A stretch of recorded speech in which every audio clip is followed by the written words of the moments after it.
Hello, AP Physics. I want to give you a brief overview of our remote day lesson today. So we're just going to be working on this lab called Graphing Simple Harmonic Motion.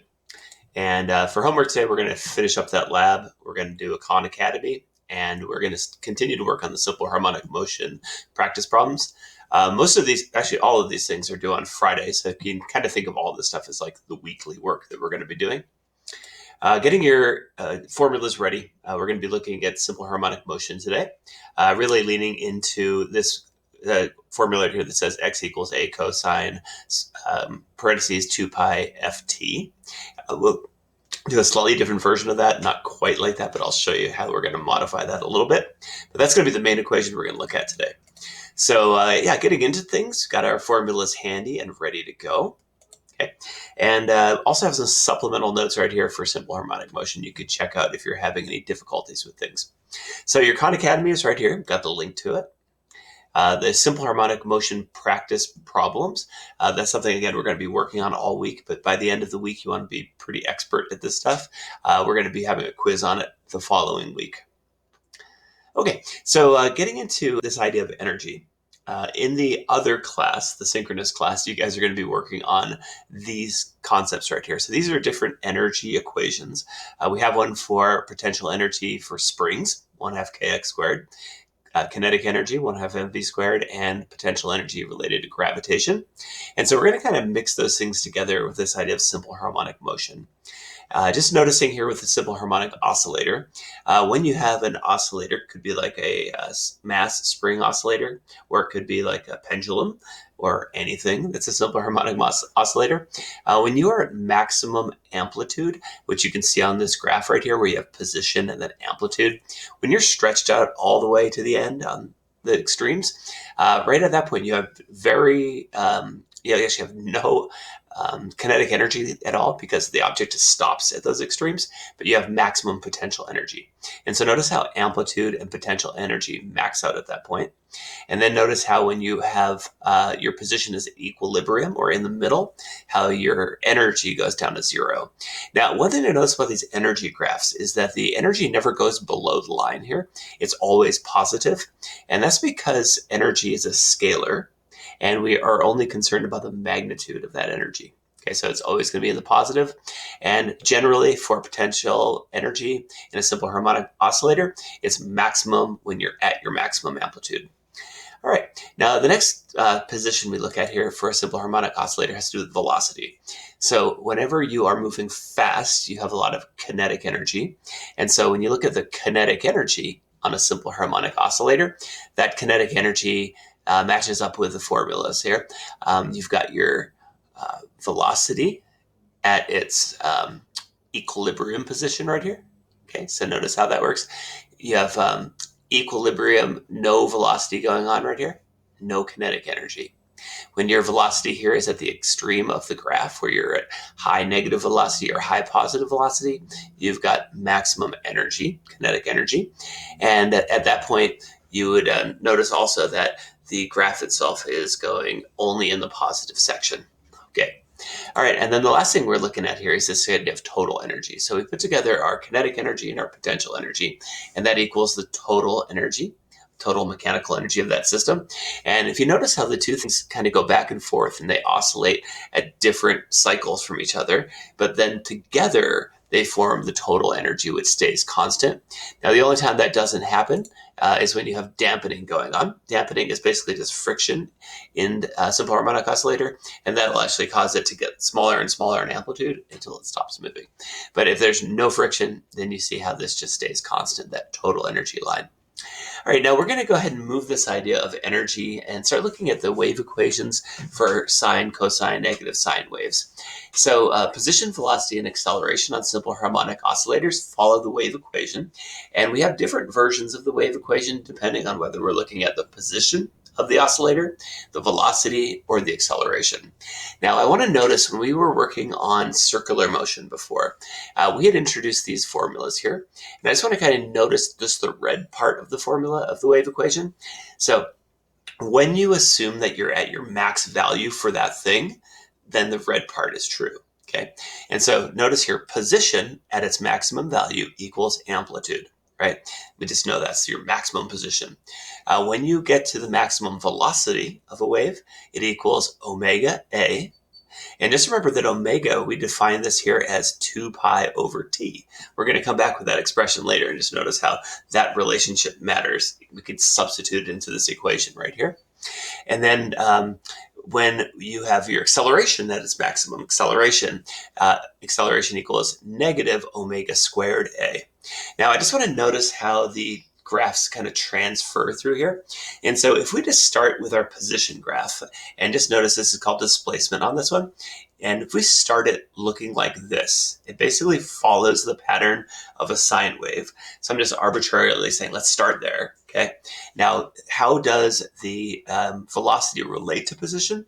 Well, just like in linear motion, velocity is the derivative of position. And so the derivative of a sine wave is a cosine wave. Okay.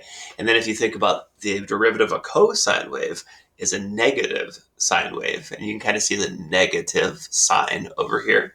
And the second derivative of a position, 1, 2, second derivative, is the negative sine wave. Okay. And you can also look backwards in that direction too, and just kind of notice these are like your antiderivatives here. And going backwards, you can see the antiderivative of a negative sine wave is a cosine wave, and the antiderivative of that is a sine wave. Okay. Now, the other part, you see this omega t. And really what that omega t tells you is like, if you're not at your maximum value, if you're somewhere else besides your extremes, then you can just figure out the angle, and you put that in there in the version called omega t, and then you can find out what would be your position or your velocity or your amplitude at some other spot besides your extremes. Okay, and then notice the relationships when you're going to be interpreting these waves here in a minute.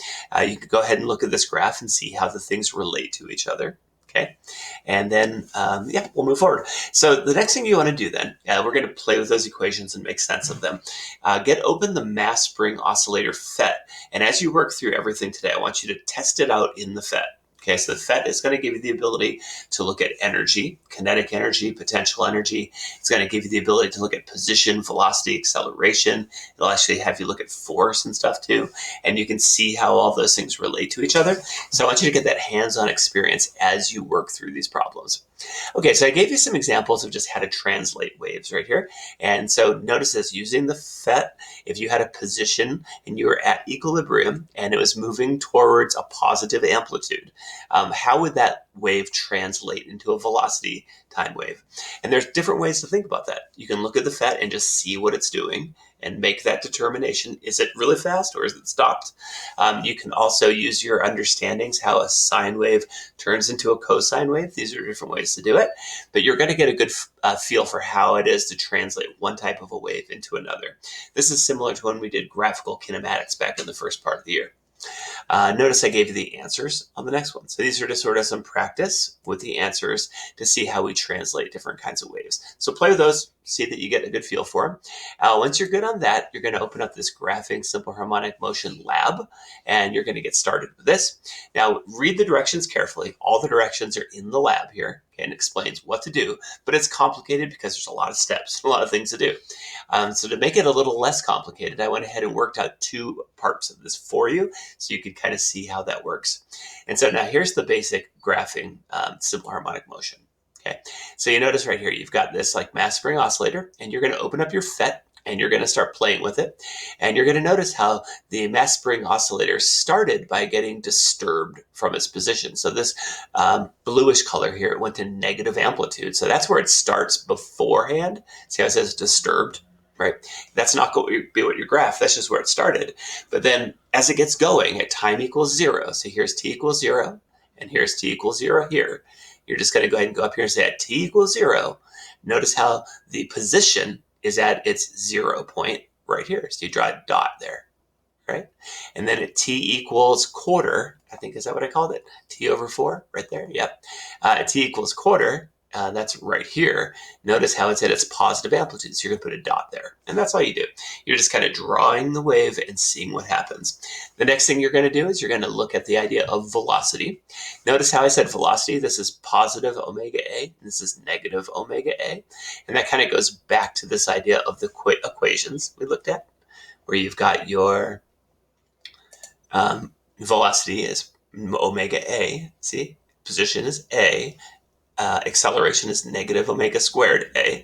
You kind of see where I'm getting these values from. See how these are on this axis. But you're just going to go ahead and look and see, well, where's the velocity going to be? You're going to plot this out. You're going to plot out the acceleration. Okay. And then on the next page here, I actually showed you that one worked out with some explanation. Okay. So I did this one for you. Kind of showed you how I drew it, gave you some explanation. Okay. You do the rest of them. All right. The next one, you get to the second page here.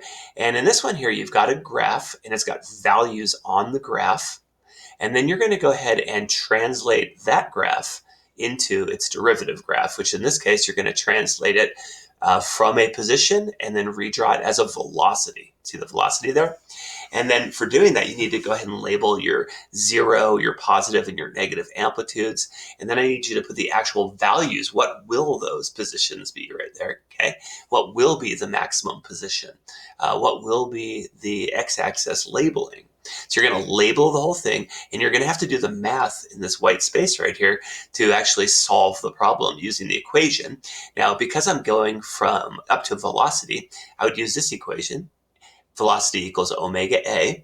I'm going to ignore the cosine omega t because I just want to find out what the maximum point is. And I'm only going to draw the maximum point, and then I'm going to draw a smooth line between it.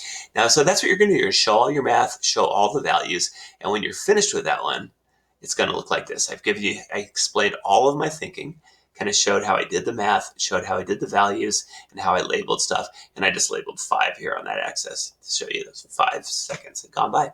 Okay, and that's it. And then when you're finished, you're going to go to the remote attendance form, and that's it for the day.